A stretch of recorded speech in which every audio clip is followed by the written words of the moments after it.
বিলোনিয়া মহকুমার চিত্তামারায় এসবিআই ব্যাংকের শাখা তুলে নেওয়ার খবর প্রকাশ হতে এলাকার জনগণের মধ্যে উত্তেজনা তৈরি হয়। এলাকার সাধারণ জনগণ যৌথভাবে মিলিত হয়ে বিভিন্ন প্লেকার্ড হাতে নিয়ে আজ সকাল 9টা থেকেই বিলোনিয়া আগরতলা সড়ক অবরোধে বসে। অবরোধকারী জনগণের বক্তব্য, 10 বছর আগে এলাকার জনগণের কথা মাথায় রেখে চিত্তামারা বাজারে এসবিআই ব্যাংকের শাখা স্থাপন করা হয়।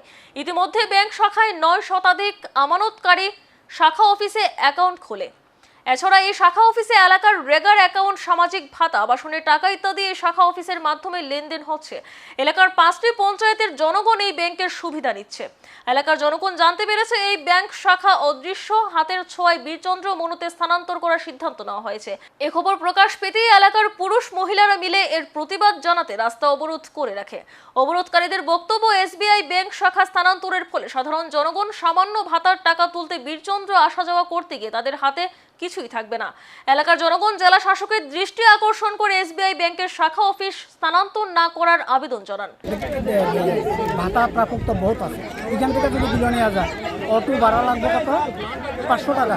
আমরা ভাতা পাই কত?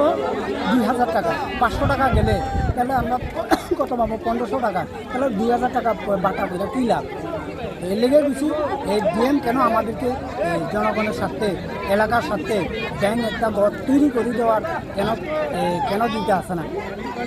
এর বিরুদ্ধে আজকে রাস্তা অবরোধ আমরা করতেছি। বসলেন কি কারণে আজকে মূলত রাস্তাতে বসে? আমাদের গাঁও সভা আজ 10-11 বছর পর্যন্ত আমরা সুযোগ সুবিধা পাচ্ছি। আমরা ব্যাংকটা এখানে দেওয়া কালন্ডা বা মন্দির গিয়া পাইখলা, পশ্চিম পাইখলা, মাইসরা, চিত্তামারা অনেক গাঁও সভার লোক হয় এখানে রেখার কাজের টাকা উড়া, ভাতা উড়া অনেকে রাখে, লেনদেন করে। বাইরের তুনো টাকা আইয়ে যে অনেকের এখানে করে। এই কারণে আমরা সুযোগ সুবিধা, এই 8-10টা গাঁও সভার সুযোগ সুবিধার কারণে আমরা ব্যাংকটা এখানে রাখতে ইচ্ছুক সবাই।